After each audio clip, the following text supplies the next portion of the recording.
Hello and welcome to the first episode of our new podcast called The Multiplex.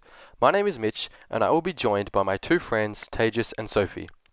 We met while travelling through the UK and quickly discovered that we all shared a love for film and thought it would be a great idea to start this podcast so that any listeners who also share our same passions could listen along and hear our thoughts on the best and worst new movies. Our first episode will be on what is quite possibly already the biggest movie of the year, Dune Part 2. So, what did you guys think? Tejas, take it away. I mean, it's the Empire Strikes Back of our time, if you think about it. And, Denis Villeneuve might be one of the greatest directors of all time. Yeah, I'm not really afraid to say that at this point. That it was a masterpiece. 10 out of 10. My initial reaction was I went on Instagram after I saw Dune Part 2 and Minecraft had done a spin-off of the movie poster, and I thought it was so iconic. So yeah, that was my initial statement about Dune Part 2. Yeah, so obviously Dune Part 2 is the movie at the moment, so it would be wrong of us not to do our first episode on Dune Part 2. Dune, Denis Villeneuve, his new sci-fi epic. We also saw Dune 1 in 2021. And actually a little thing that I came across lately was, for me, at that stage of 2021 when Dune was initially released, we weren't in lockdown. We had Dune in cinemas, and I was listening to another podcast where they were mentioning that for the Americans was released straight to HBO. Is that correct? It was released to HBO and in theaters at the same time. So Yeah. I was able to see the first Dune in IMAX the way it was meant to be seen. Thank God. Me too. I don't remember watching it though. I have to be honest. The first time I watched Dune Part 1, or just Dune I should say, I don't remember it. Really? Really? Yeah. Yeah, I it's- remember it the time that I watched it before Dune Part 2, like the day before we watched Dune The Part 2. day Tejas of. And I. Yeah, the day of. We watched Dune, and I really liked it, but I didn't remember what happened, like, when I saw it in 2021. Yeah, interesting. So yeah, that's something I learned. It going straight to HBO or Max, I think as it's called. Is it Max? Does it even exist anymore? Yeah, Max. It's called Max. Yeah, right. Max has HBO originals, but it is just Max, Yeah, so- unfortunately. I think at the time it was called HBO. So that was the Yeah. first I'd ever heard of it. So I was very interested to hear that a lot of people's reactions to the first Dune were mixed because of that. Because obviously Dune is humongous and it needs to be Yeah. seen in a theater. And In 70 Exactly. millimeter. that would be nice, yeah. So I was very interested to hear that the first Dune got a bit of a bad rap because of that. But Dune Part 2 is here, and obviously everyone has the ability to go see it in theaters, and I implore everyone to do so. But how did you guys see Dune Part 2? Saw it in IMAX opening night. Not the primetime showing, it was the showing right after because we were too slow, and all the theaters in Los Angeles fill up so Yep. fast. Like, you have to be Mhm. so on it to get, like, primetime opening night shows. But we still saw it in IMAX opening day, and it was awesome. Like, genuinely have not felt that engrossed in a movie theater probably since Oppenheimer did the same, like, IMAX 70 mil, like, large format showings back in July. It would, yeah. Yeah, Not since then. we watched our first movie together. It was Barbie. That's in, right, yeah. 7/21/23. Where were we? Glasgow? That Yeah. was Glasgow, yeah. Yeah. But yeah, it you mentioned Oppenheimer. This feels very similar to Oppenheimer in just like a vibe, you know. Everyone's going to the movies to see Dune Part 2, just like they were Oppenheimer. They're making a huge Yeah. push for people to go see it in IMAX, and I think I looked at the Well, yeah, IMAX in Melbourne, in my city, and it's sold out everywhere. Unfortunately, I didn't see it in IMAX. I went to what they call the extreme screen at Hoyt's movie chain here.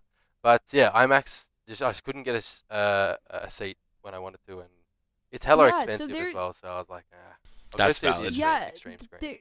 they're showing it in 70 millimeter here in Los Angeles, but I was trying to get us a ticket and they're literally booked out for like the next 2 Yeah, weeks. it's Like crazy. I cannot get a ticket. So what Melbourne as It's well. insane.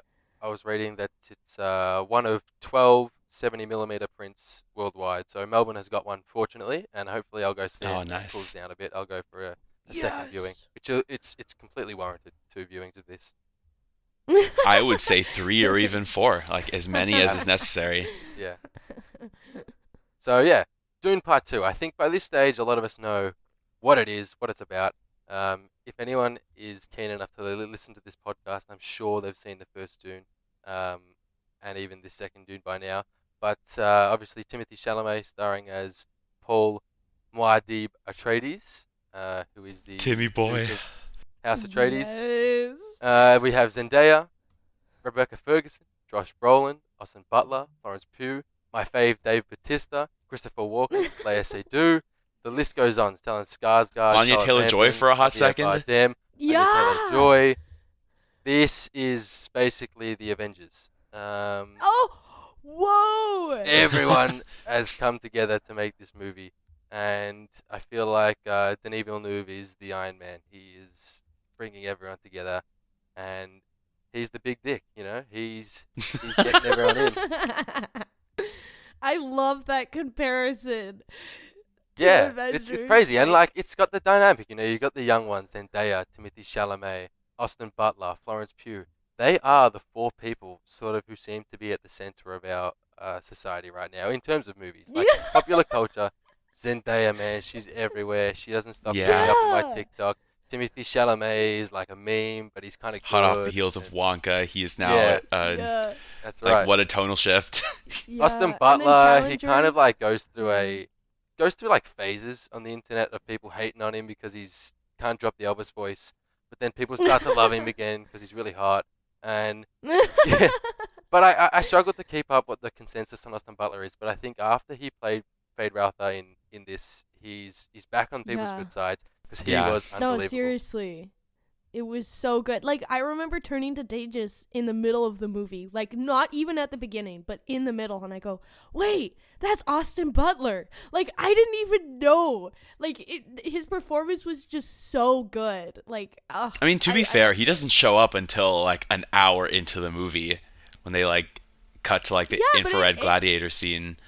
that's so cool. But it still took me a hot second to register. I was like, wait a second. This is the guy who played Elvis. Yeah, Like, if I what? hadn't like heard that he was playing like Fade Roth, I would not have gotten it at all.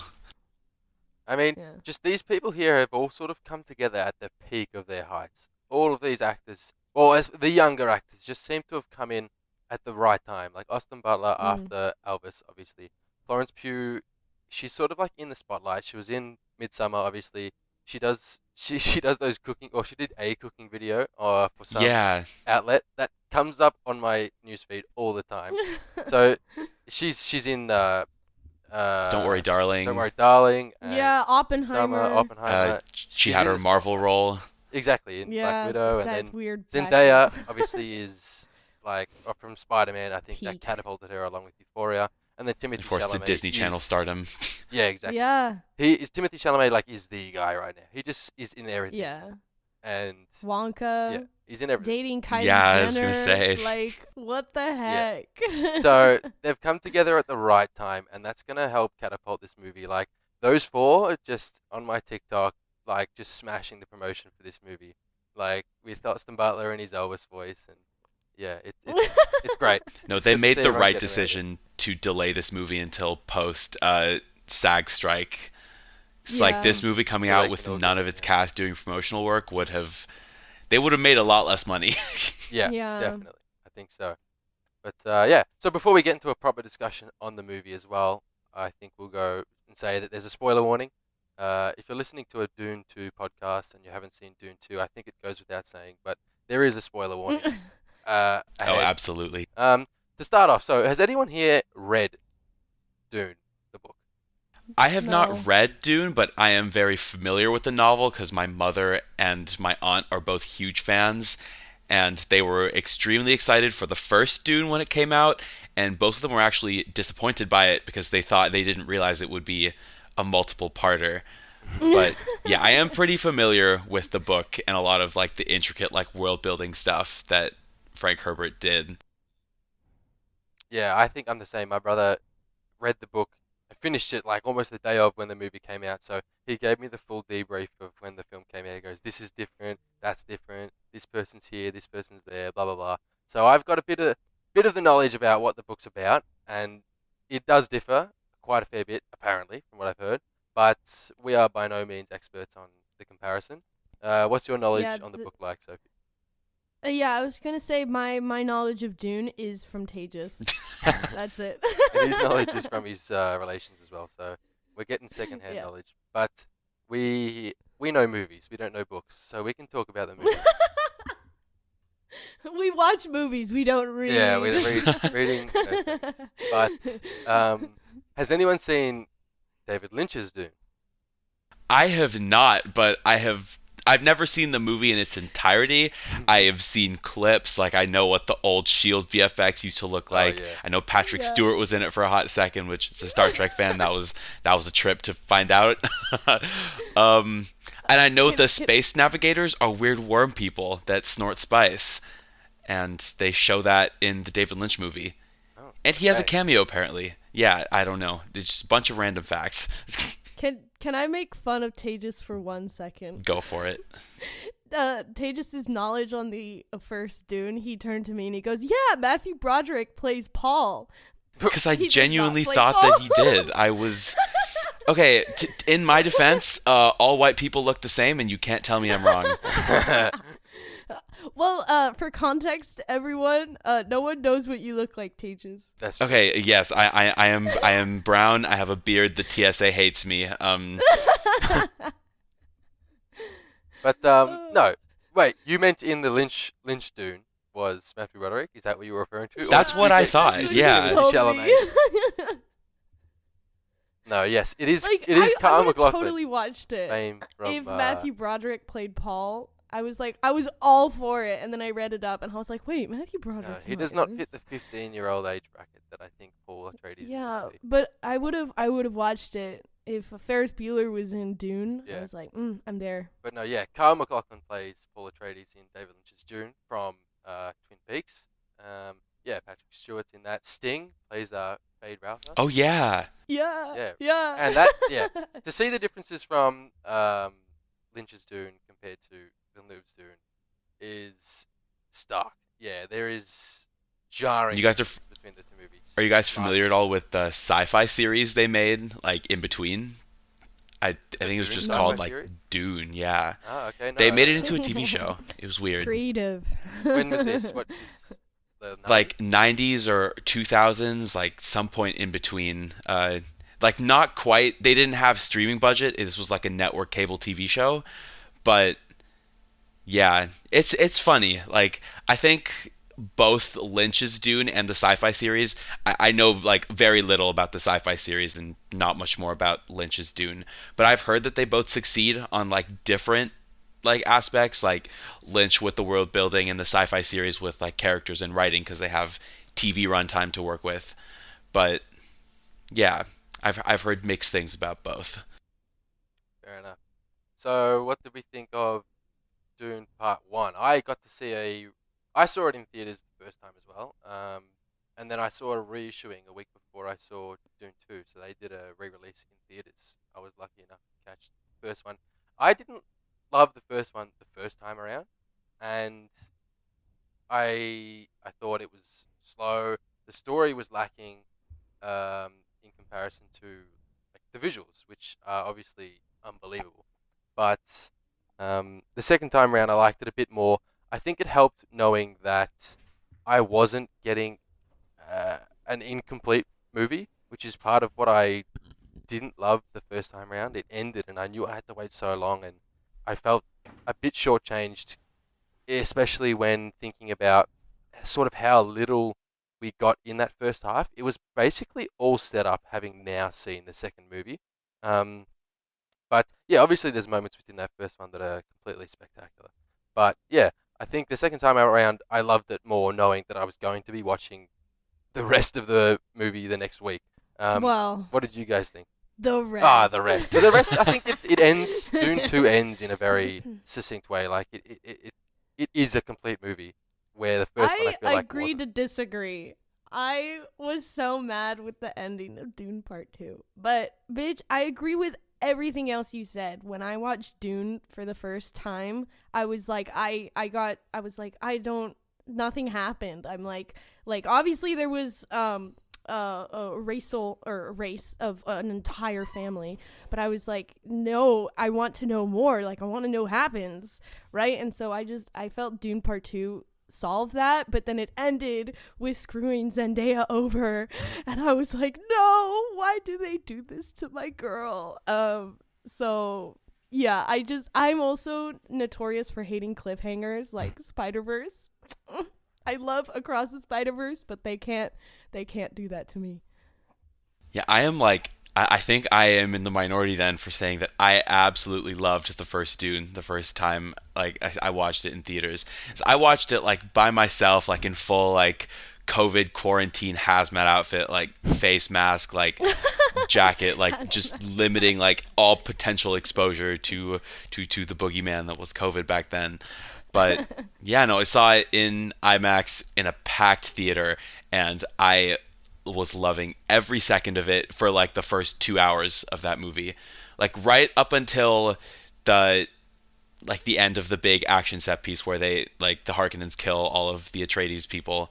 Like it was just like pure heat for me. Like I love world building that just they just keep throwing information at you as to like how this world works as opposed to prioritizing like character and like actual plot. And like it's as Denis said in the interviews but leading up to Dune Part 2, dialogue is for TV and theater. That shit overrated. Like So movies are meant for imagery, which is what the first Dune did. And then after House Atreides fell, it just slowed to a crawl, and the entire second Mhm. half was like it was rough. It Yeah. was yeah, like especially rough the second time watching it, but for the first time, I was there for it. I didn't expect it to end where it did. I kind of wanted more, but now we have part two, and that's no longer a criticism for me. yeah. And As a with the Mm. sequel completed work. bait stuff, like I don't really care that it ended so abruptly. Like I am used to like waiting a long time for sequels, like being very like growing up with more TV than film, and also the MCU sequels. I am more than okay waiting for them because if as long as they don't like cancel it, if they say a sequel is coming and like we know that it's in production, like I know that eventually the story will get resolved, so it's not a big deal for me. The thing with See, Dune 1 was it was the worst kept secret ever. Everyone was just like, uh-uh. ooh, is there going to be a Dune 2? Like, it's unconfirmed. We don't know. And then it went and made, like, shitloads of money and left you on the biggest cliffhanger ever. And they were still trying to go on, like, we don't know if we're making Dune Part 2. Whenever it's Mm. the same thing here. Villeneuve's like, we're not sure if we're making Part 3 yet. But then he's talking about, like, how Florence Pugh's going to have a huge part in Part 3. And obviously it's going to happen. Anya Taylor-Joy too. Yeah, Yeah, exactly. So, yeah, I think part three is coming the same way we thought part two was coming. It will come eventually. Mm. I think. but with But part one back then, I knew like going into it that they originally planned to film the movie in two sequels filmed back to back, and I knew that the second one had gotten pushed back because of the pandemic and everything shut down. So like I knew it would be a part one. So I guess I didn't know that like I knew that there would be a less than complete ending. I don't know if that makes mm. sense, which is Yeah, yeah, probably why I liked it. yeah. So something about me is I am so impatient and I can't wait. Like, you can't do this to me. You can't make me wait 3 years. Like, that's just You not can't fair, do you this to know? me. But you can't do this to me. You know how much I've sacrificed. You know how much I sacrificed? So yeah, doing part one ends, and then part two starts. It's almost like a seamless cut between the two of them. Mm. Yeah, Part two ends with uh Paul and his mother Jessica. That's her name, Jessica. yeah. Yeah, Paul Mhm. and Jessica stranded in the desert with the Fremen, and it basically picks off part two, picks up Yeah. with them in the desert, continuing their walk from wherever they were, and it kicks off from I there. I And the Villeneuve talked a lot about how everything in the first was a bit of a taste. Like there's more action, more explosions, more ships, more fighting, more everything. And I was a bit surprised with how part two started off.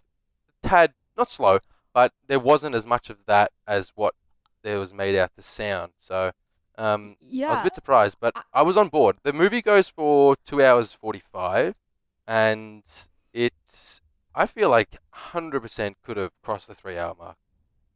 mm, I agree. honestly, I have to say, when I saw that first scene that they were in the desert trying to escape from those like people who like somehow flew. Mm. The I don't know what Harkonnen they're called. Anyway, soldiers. yes, them. That first scene, I literally turned to Tejas and I was like, "Holy shit, this scene is so good!" Like, I felt so tense. Like, I was so immersed. I personally think that that was a really good way. Like, that scene was just perfect. I loved that scene. Yeah, it's amazing. That the I don't know what you call it, floating or flying or whatever they do. Um, Not in the books, from what I've heard. That is a Oh, Villeneuve creation, huh. the floating slash flying uh, Harkonnen soldiers. But what I love about that as well is it's so clearly a practical effect and done Mm. with cables and whatnot. And that's what I love about this movie is that one, it does visual effects unbelievably well. The visual effects in this movie are off the charts, Mm.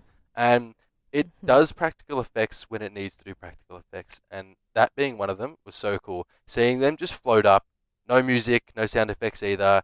It's very eerie and it sets a good Yeah. atmosphere and a good vibe. I love that little detail, and it's nothing in the book, so it just shows like a pure sense of creation from whoever was involved in making that decision as well. It just adds an extra layer. I think it's really cool. Yeah, I think it's more than just the VFX. It's just like the cinematography and the way that the two like seamlessly like combine. It's like obviously this movie was shot by Greg Fraser, and like if you know anything about cinematography, you know that Greg Fraser is kind of god right now. Like Australian co-DP represent. on the Creator, the Batman, like all of Denis movies. Like I don't have his full credits list, but like he's done so much I stuff, mean, and that's everything he does is like absolutely amazing. Like this movie was shot in IMAX, or I think it was digital. It was shot on digital, not film, but like whatever. I'm a cinematography nerd. I'm just tangent. You're probably gonna cut this yeah. out, Yeah. but No, no, like no. Yeah. Greg No, Fraser, it's so Batman, Rogue One. good. He did the Creator in last year as well. he was Uh, co-DP on the Oh, Creator with Oren Sofer, and they both like worked together on that one. yeah, that's another But great, yeah, great film for cinematography. There, looks amazing. Tejas, and you said you didn't know his list credits Yeah, look list. at You're that. literally listing it off Co-DP. Yeah. right now. Killing Them but Softly, which is done by Australian director there. He did Vice, Lion, another Australian production. So Zero Dark 30. Yeah, he knows what he's doing. Foxcatcher, love that movie. Good cinematography there. Yeah, he knows what he's doing. and more importantly, he knows how to integrate VFX into cinematography like mm, seamlessly. Because this was like they did this on the first Dune. Is instead of using like green screens for a lot of the backgrounds, they used like more like brown like sand screens to kind of more organically like composite a lot of the visual effects elements on top of the footage, like without it getting that like signature green screen look that has been plaguing the modern yeah. blockbuster as of late. Argyle. Oh God. Don't even get me started. Yeah, Argyle is one of the most disgusting looking movies of all time, and Dune 2 is like the antithesis to that, Yeah, the which I'm the so here for. the difference between those two movies is yeah wild. It is wild. But the visual effects, I think you can tell that a lot of Villeneuve's previous films have influenced the way he directs the visual effects in this movie. There was a few scenes that were almost like direct one for ones from Arrival and Blade Runner. Like there's a few ships floating in just like the spaceships in Arrival and the what are they called? The little dragonfly The helicopters, the Ornithopters. ornithopters. Yeah, like floating through the air like in Ryan Gosling's little police car. It's they're very reminiscent of his previous movies as well, and he knows how to do it obviously, and he's mm. perfected it in his previous films, and sort of all aspects of his filmmaking come together in the best way possible in Dune Part Two and Part One. but especially part two. Yes, I think so. For some reason, it hit harder in part two. I just thought everything was scaled up a bit. The explosions and Yeah. the The set tension. pieces. Yeah, it was Mhm. everything scaled up.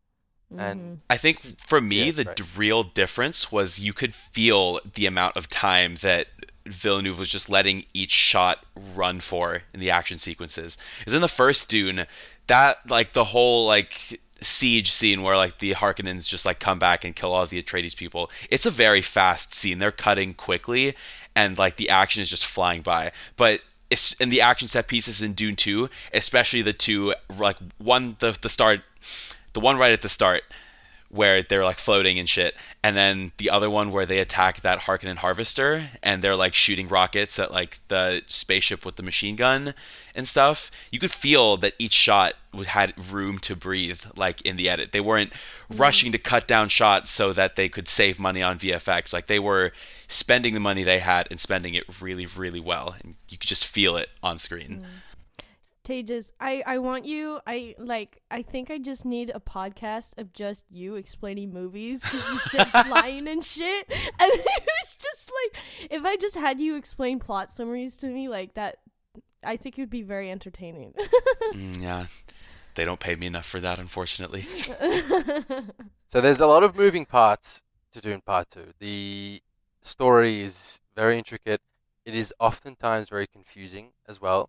Were you guys confused at anything in any point? Because there was a few things where I was like, okay, I'm struggling to follow. You've just got me hanging on. But I think it weaves together well enough that it makes sense. But yeah, there's a few things that are very obviously deep science fiction as well in the books that have to be simplified for movies. Um, so Mm. it sometimes can get lost in translation, I feel. But what did you guys think? You know, while watching it, I never felt confused, but I couldn't give you a coherent plot summary like if I had to restate it like now. Mm-mm. Like there'd be a lot of things I'd be like, "What? Why is that happening? What's going on?" But in the theater, I was there. I got everything. Sophie, on the So other hand, I was just gonna say, I am the perfect person to ask this question for because the first time I saw Dune, I had no clue what happened. Like, I was so confused.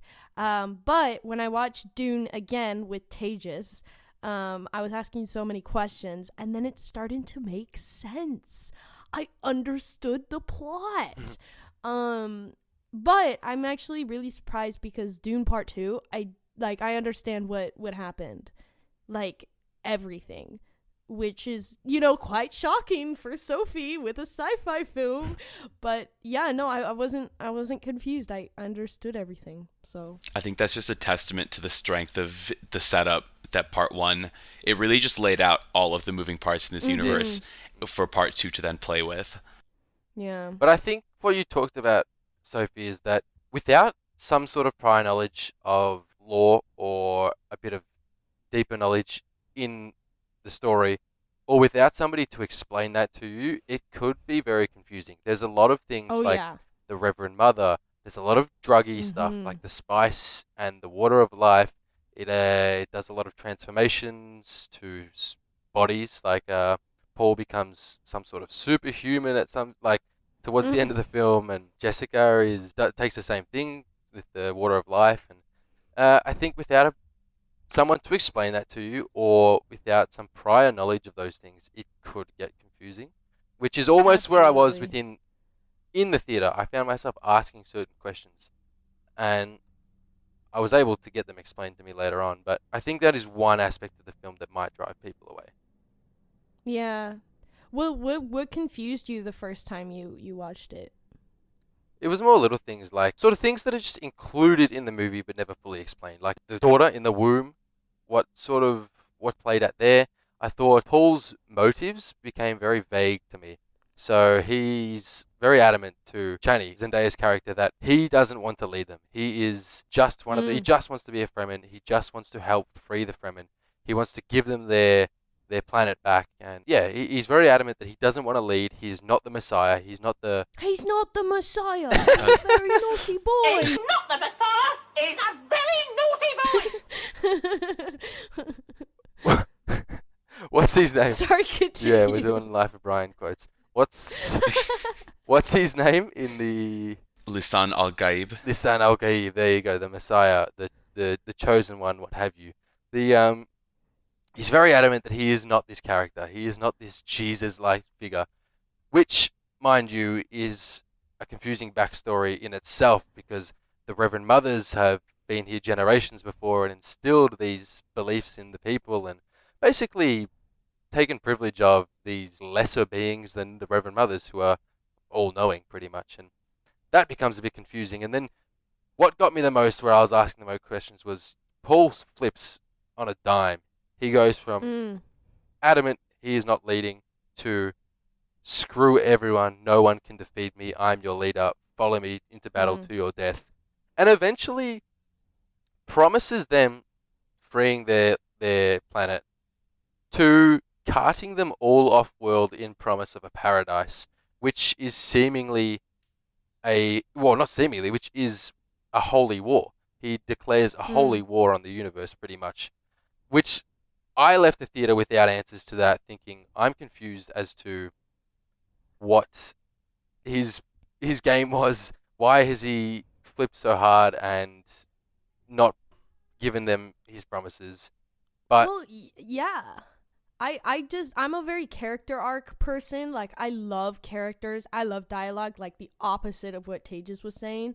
But like, I think that part 3 is going to be so interesting because we're really going to dive into that character switch. Because Zendaya's character said, like, I will love you as long as you stay who you are, right? But because he's switched completely, like, suddenly his one true love is gonna like leave him, and is he gonna become evil? Like, again, I haven't read the book, so I don't know, but I'm really interested to see where his character is gonna go.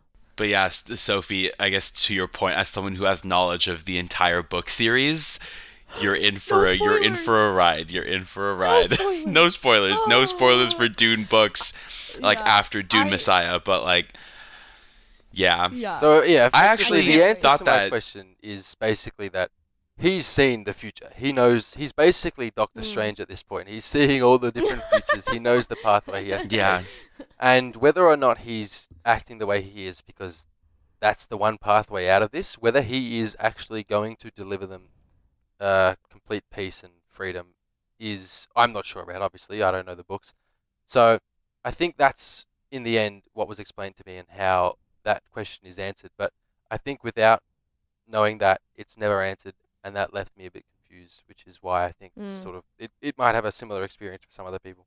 But yeah, what were you saying, Tejas? no, I was just gonna say like the motive switch to me was like pretty clear. Like it kind of happened after he drank the poison, Yeah. Mhm. because the whole time he was just like, I can't go south because I guess Jessica was kept saying, if you go south, you're gonna become Lisan al Gaib, you're gonna become like you're gonna fulfill your destiny, and Mhm. yeah, I think him just like drinking the water after Fade Rotha just kind of came in and fucked all his shit up. Like, Yeah, Mm. it's as if he became a completely different person.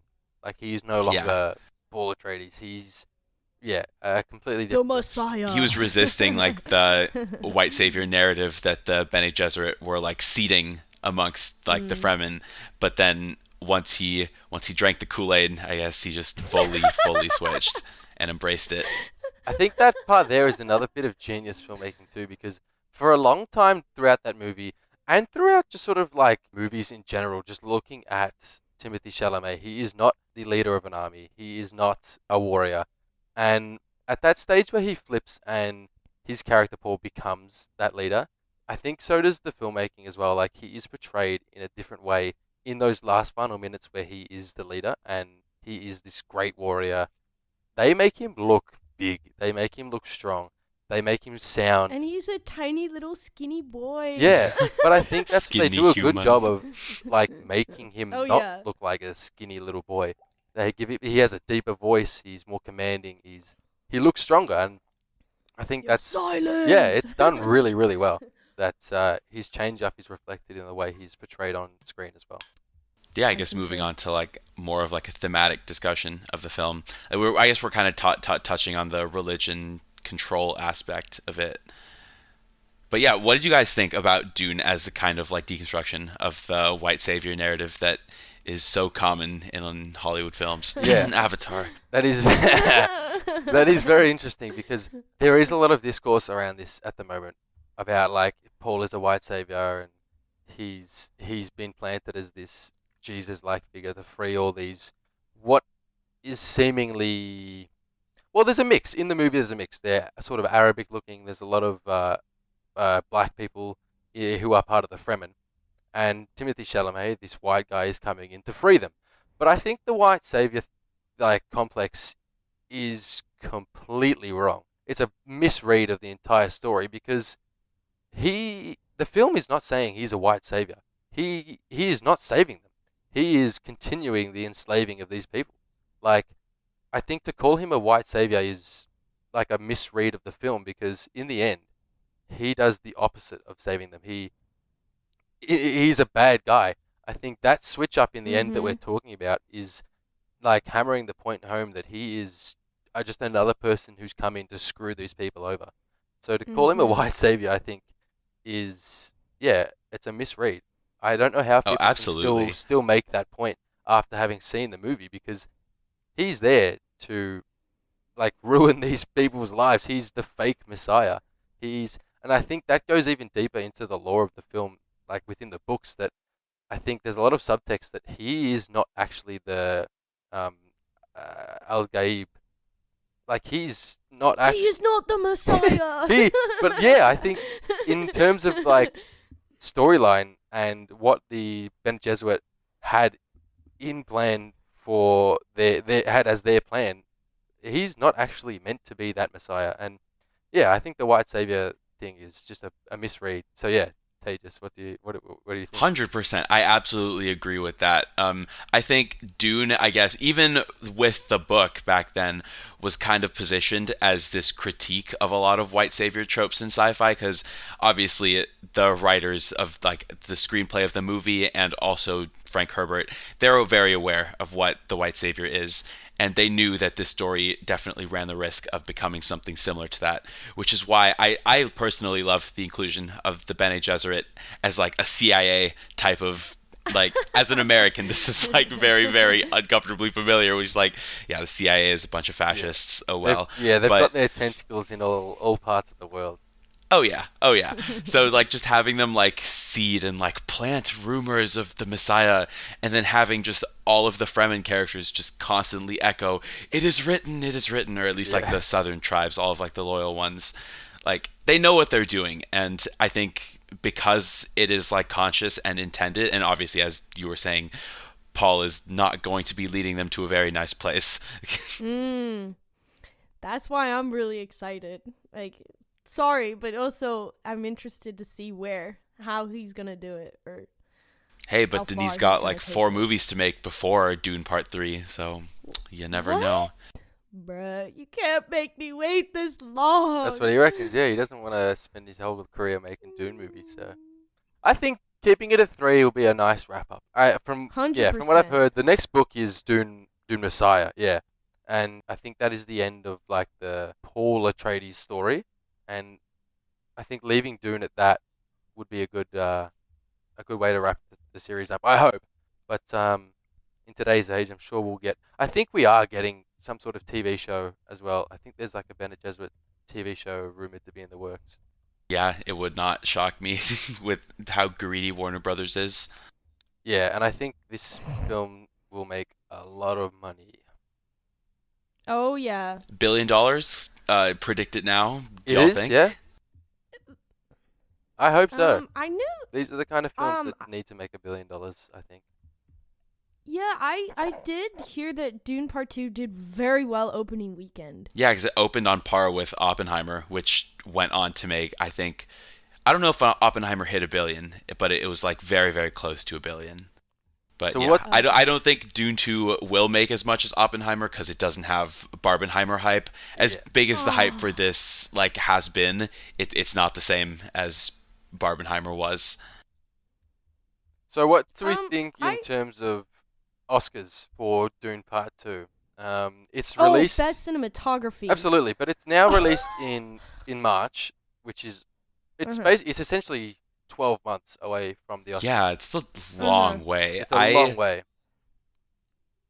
I see VFX almost certainly. I don't think we'll get any of the big ones like not directing, not like cinematography and editing are. Yeah, I would be yeah. shocked if it didn't. Like, It has to given get that this those. year is going to see a lot less movies coming out in the fallout of the double strikes last year.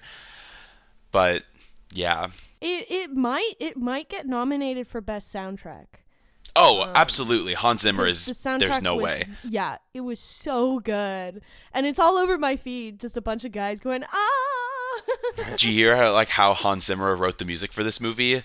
No, how did Apparently, he? as soon as Dune Part 1 was finished, he immediately, no breaks, just went right into writing Dune Part 2 before there was even a screenplay or, any footage. He just started writing themes, and apparently now he's doing the same thing for Part 3. I So, love that. Oh, I'm gonna have Hans to Zimmer's so a good. disagree with genius. some of the things you guys just said. So if we Really? look at Dune Part 1, I just counted. It had 10 nominations, 6 wins for Dune Part 1.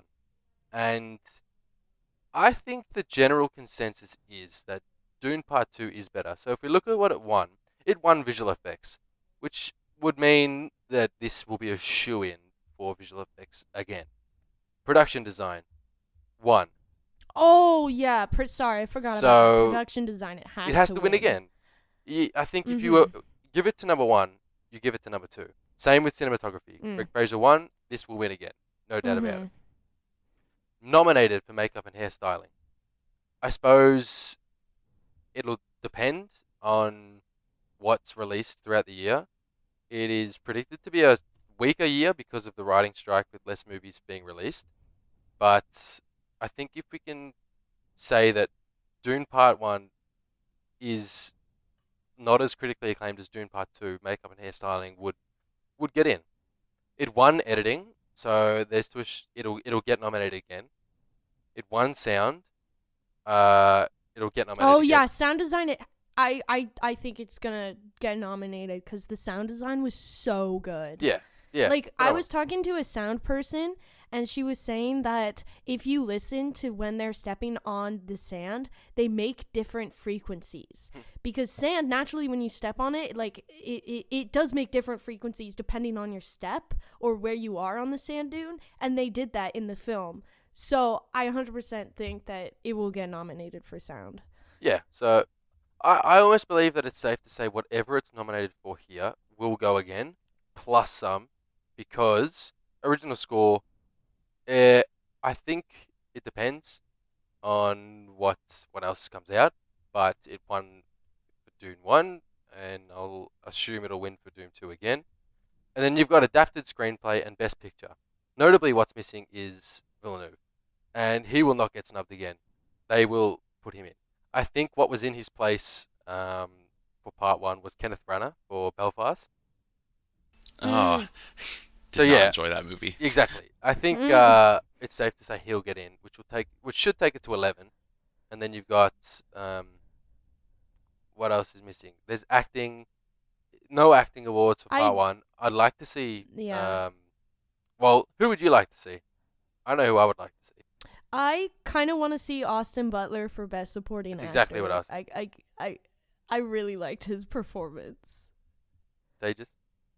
I mean, we'll see. I think specifically for acting, I don't see this movie getting a single one. Like, I think for should getting nominated, yeah, Austin Butler, absolutely. I don't think anyone else was really that standout compared to a Yeah. lot of the usual acting nominees. I don't think it will get any because, or I'll get to that point later. I guess Mitch, who do you think should have won or Uh, should get yeah, nominated? I would have picked Austin Butler, but it all depends on what comes out during the year as well. And Yeah. but if I was to I, pick the I mean, best I'll performance from the movie, I'm saying Austin Butler. I think he was unbelievable. Yeah, I'll say as someone who does acting, like the sci-fi actors are barely like they never get awards, Yeah, no. because sci-fi is usually like brushed off. Famously, So, Amy well, I Adams think did not get nominated for Arrival, which is yeah, beyond me. yeah. Well, I think like Timmy did a great job. I really don't think he'll get nominated or like anyone else. Like the woman who plays Jessica, I Rebecca forgot. Ferguson. Yeah, yeah, she did great, but I don't think she's gonna like get anything. No. I think Austin Butler might, just because he was snubbed with that Elvis. Personally, No way. I think, but Wait, who won that year? Brendan Fraser. Oh, Okay, but Brendan Fraser was absolutely so not. good. Brendan Fraser deserved that Oscar. How dare Yeah, you? no. I'm saying Elvis did really well, but when put up against Brendan Fraser from The Whale, like, you can't compete because Brendan Fraser was really good.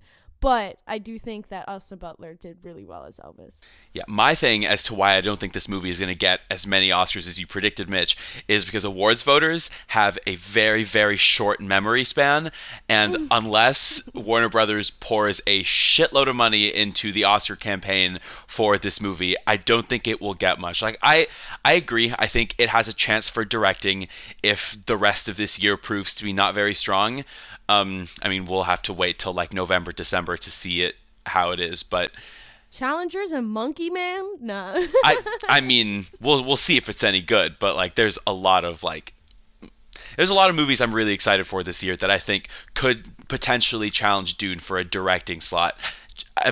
Like, at least in the eyes of like the Academy voters and stuff, because the Academy is a fickle beast and their voters are very, very much so affected by their wallets. Yeah, I think technical categories, you're right, it's a shoo-in. Like editing, it's gonna win. Cinematography, it should win. It might not. There might be something else that comes out of nowhere. VFX, yeah, it should win. Like nothing. There's tentpole blockbusters this year. There's nothing else that I see even coming close to the VFX in this movie. Because like the rest is just like Marvel stuff, like the new Godzilla movie, like all like stuff Godzilla that people is so Kong? like people are so desensitized to that kind of VFX. They're never gonna take it from Dune. Like technical, it's a shoe-in. Anything more, anything bigger, I don't know. I think it's a toss-up. Well, we'll wait and see. I'm here. I can't see any. I've given this a 5 out of 5, and I can't see much beating this for the rest of the year for me. If it does, well, I'm not going to stop it. But I'm here to hope that it does get a nice director's nomination and maybe a Best Picture win. You know, that would be something. Oh, Best Picture. To see it released in March and then go through till next March and win again. But True. We'll Pull see what out happens. everything everywhere again. it's a long year. Yeah. That's so good. But yeah, I think that brings us to the end of our discussion of Dune Part 2 and the end of our first episode of the Multiplex. I hope that everyone enjoyed, and I hope we get to do this again. Thank you, Sophie. Hell Thank you, yeah. Tejas. Thank you, Mitch. Thank you, Mitch. And thank you to all of our lovely listeners, whoever they may be. Yeah, I hope whoever's My- listening to this, I hope you're having an excellent day right now, and I Yeah. hope it only gets better from here. Thank you for listening. I'm glad that you made it to the end. If you're listening to this, you've done well to reach the end of our discussion. This is our first podcast, and I'm sure we'll improve with everyone. So I hope you come back to the next week.